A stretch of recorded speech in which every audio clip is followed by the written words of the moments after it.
Gavumenti etandise okulowooza kwefukulula ku tteeka eryaletebwa erya exercise duty nga lino lyerirambika ensasula y'omusolo omuli ogwa social media awamu ne mobile money. Minisita wa Uganda Ruhakana Rugunda bw'abadde alabiseko mu lukiiko olw'eggwanga olukulu ategeezezza ng'olwokuna lwa ssabbiiti ejja gavumenti lw'egenda ovaayo n'ennongosereza mu tteeka lino.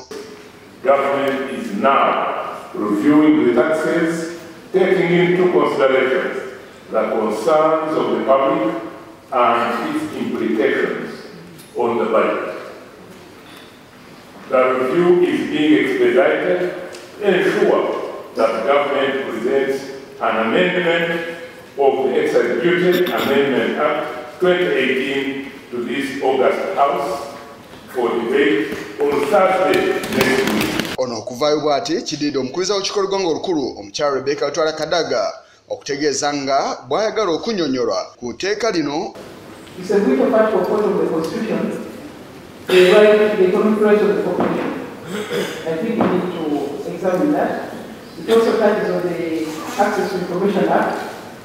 I think we should also examine that. I have heard that there might be a review, so I want to ask the government to listen more to the stakeholders so that we can take a decision after the feedback from the population.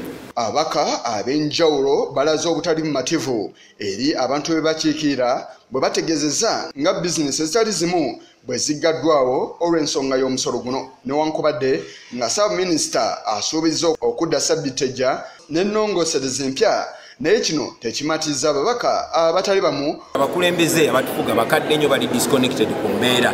Prime Minister takimanyi nti olunaku olumu mu bizinesi y'omuvubuka lumukosinga kinene nnyo. Obwo omusolo guno bwe gwajja ntambula okuva Kamwokya paka Kisaasi nga mobile money zonna tezikyalina bizinesi. Kati gwe bw'ogamba nti balindeko olunaku olulala lumu oba bakuba yala tebasobola kulindako yadde olunaku olulala lumu. Twagala bajjirewo ddala buli kimu, tetwabagaye nti bakendeezeeko.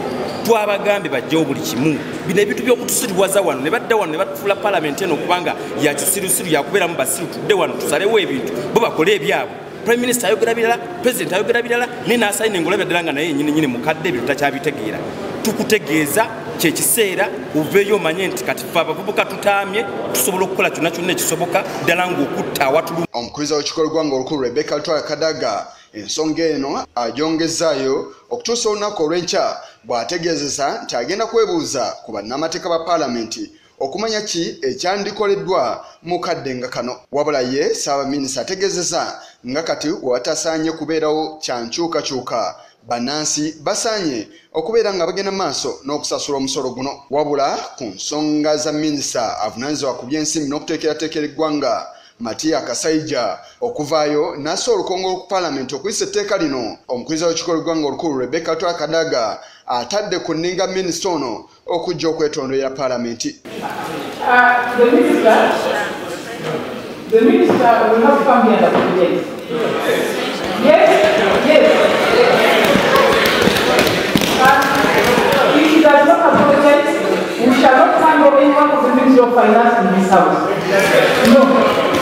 Because we cannot make it happen in the scapegoat. There is very little beyond the government. You are not taking them here. They are never possible. So what an apology from the Ministry of Finance and the cabinet floor. That's it. Olunaku olwaleero olukiiko olw'eggwanga olukulu lwe luvudde mu luwummula olumaze ebbanga erisoba mu mwezi omulamba. Isa Kigongo ku lwa Channel 44 olweggulo.